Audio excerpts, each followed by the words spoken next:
नमोस्तुते महामाये मातंगी मोड़ेश्वरी सर्वकष्ट हरे देवी भक्ति मुक्ति प्रदायिनी धर्मारण्ये स्थिता देवी विद्यारण्ये संस्थिता रक्ष रक्ष महादेवी मोड़ कुलोधारिणी धर्मारण्ये तीर्थ स्थाने संस्थिता भवतारिणी दुष्ट कर्णाट की धाता श्यामला रूप धारिणी मोड़ जन्हा वंदिता मातंगी मोड़ को ले कृपा करो सिद्धि बुद्धि प्रदे देवी अष्टादश भुज धारिणी। सभी से सविनय निवेदन है, चैनल को सब्सक्राइब करें, शेयर अवश्य करें, वीडियो पसंद आने पर लाइक भी करें। आप कोई सलाह देना चाहते हैं अथवा आप कुछ जानना चाहते हैं तो आप कमेंट बॉक्स में कमेंट जरूर करें। जय मोड़ेश्वरी बोल बम। नवरात्रि में मातंगी देवी की साधना कैसे करें? तो देखिए सहज सरल सुलभ उपाय है। मातंगी देवी 10 महाविद्या में से एक है। गुप्त नवरात्रि वैसे भी महाविद्याओं को समर्पित है, तो आप मातंगी देवी की साधना भी कर सकते हैं। देखिए यहाँ मैं महाविद्या की वो साधनाएं नहीं बता रहा हूँ जो सिर्फ गुरु एक शिष्य को बताते हैं। ना तो आप मेरे शिष्य हैं, ना ही मैं आपका गुरु, तो ये साधना स्पेशली बताने का तो कोई अधिकार नहीं बनता। परंतु मातंगी देवी जो मेरी कुल देवी हैं, उस नाते मैं आपको उनसे संबंधित बातें बता सकता हूँ कि आप सामान्य पूजा कैसे कर सकते हैं। यह मेरा अधिकार है कि मैं मातंगी देवी से अनेक से अनेक लोगों को परिचित करवाऊं, उनको उनके साथ जोड़ूं, उनको उनके प्रति मातृभाव और पुत्र भाव उत्पन्न कर सकूं। तो ये मेरे अधिकार क्षेत्र में है, तो उतने से संबंधित मैं आपको जानकारी अवश्य ही दूंगा। देखिए किसी भी देवी देवता, चाहे वे माँ विद्या के रूप में हो, चाहे सामान्य विद्या के रूप में हो या अन्य देवी देवता के रूप में हो, साधना करने का अधिकार सभी को है। पर कुछ मंत्रों का प्रभाव ऐसा होता है कि जिसको बिना गुरु आज्ञा के, बिना तरीके से करते हुए अगर आप करते हैं तो आपको उसके उल्टे परिणाम भी भोगने पड़ सकते हैं। क्योंकि किस शक्ति की कौन सा स्वभाव या कौन सा विशेष रूप या कौन सा उनकी सहायक देवियां, सहायक गण किस स्वभाव के होंगे, ये सिर्फ गुरु ही बता सकते हैं और कोई नहीं बता सकता। क्योंकि आप उन देवी देवताओं के प्रत्यक्ष सानिध्य में नहीं है, इसलिए आपको वो चोट कर सकते हैं, आपको परेशान कर सकते हैं, या फिर आपको लाभ के बजाय हानि प्राप्त हो सकती है। देखिए करना क्या है, सबसे पहले तो जब भी आप पूजा पाठ करते हैं तो आपके दिमाग में एक प्रश्न आता है कि हम व्रत उपवास कैसे करें। सर्वप्रथम तो यह है कि आप मातंगी देवी की साधना अगर कर रहे हैं या उनका प्रति अपने आप को समर्पित कर रहे हैं 9 दिन के लिए, तो आपको ये विशेष ध्यान रखना है कि मातंगी देवी कभी भी किसी को भूखे रहने के लिए नहीं कहती। वे तो कहती हैं कि सब लोग भोजन कर लो, उसके पश्चात मुझे भोजन दो, अर्थात उन्हें झूठा खाने वाली देवी इसीलिए कहा जाता है। तो आप दोनों समय भोजन कर सकते हैं, लेकिन शर्त यह है कि आपको सादा भोजन करना होगा, लहसुन प्याज त्यागना होगा। और किसी भी देवी के लिए नवरात्रि में जब आप आराधना साधना करते हैं तो आपको सादा भोजन ही करना होता है, तो आप सादा भोजन करें, माता की देवी इतने से ही प्रसन्न हो जाती है।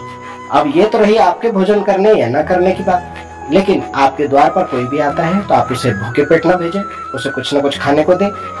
आपसे यदि कोई भोजन मांगता है या खाने के लिए कुछ मांगता है तो आपके पास 5 रुपए नहीं है तो आप 1 रुपया दें, अर्थात आपके पास ज्यादा नहीं है तो कम दें, परंतु आप किसी को भूखा या निराश न जाने दें। खाने पीने के नाम पर आप किसी को मना न करें, उन्हें खिला पिला अवश्य दें।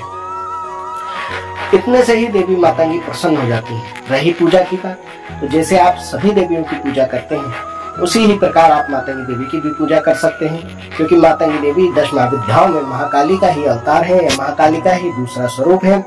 वे शिव की शक्ति हैं और शिव के समान ही संपूर्ण बल और शक्तियों के समान अधिकार रखने वाली देवी हैं।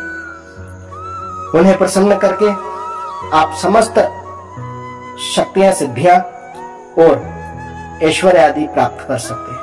जो भी आपकी कामनाएं, मनोकामनाएं हैं, उनसे आप बोल करके उनकी पूजा आराधना करके आप प्राप्त कर सकते हैं। पूजा के नियम सामान्य ही हैं, जैसे आप पूजा करते आ रहे हैं सभी देवी देवताओं की, ऐसे ही इनकी करना है।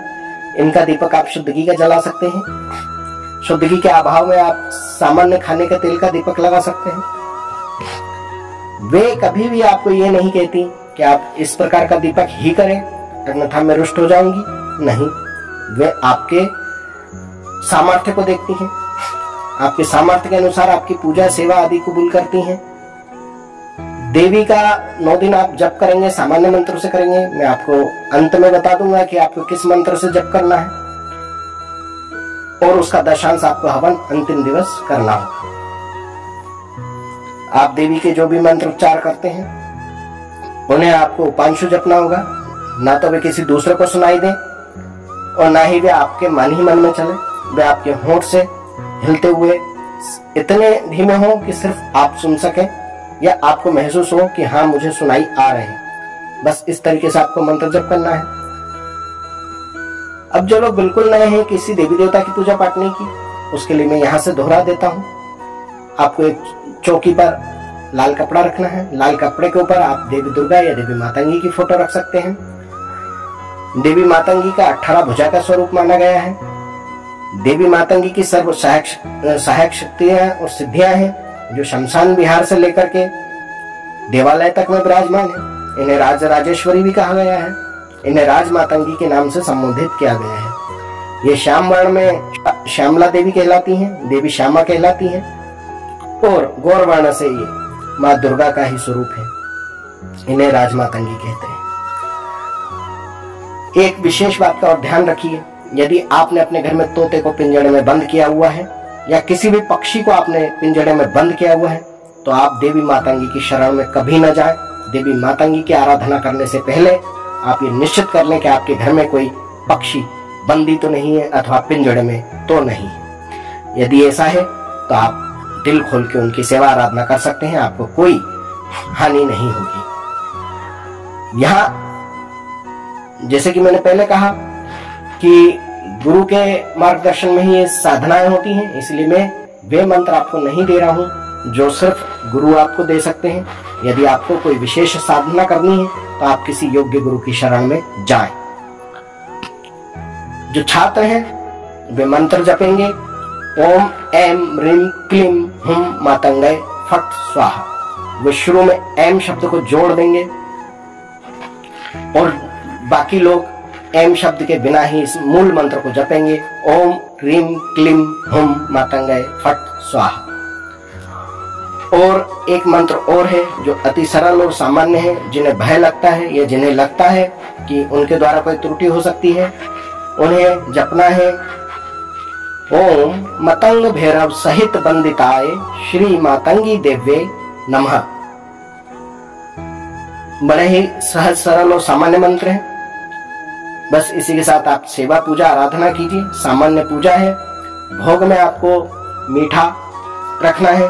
आप देवी को लड्डू पसंद है, रवे के जो लड्डू बनते हैं वो उनके लिए बनाए जाते हैं। देवी को छाछ का भोग लगाया जाता है। देवी को मीठे में खीर पसंद है, ठंडी खीर का भोग लगाया जाता है।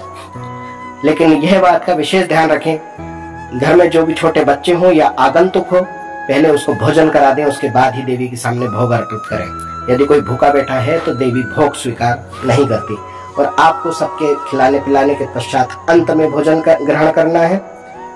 बस इतनी सी ही प्रक्रिया है। जय मुंडेश्वरी, बोल बम।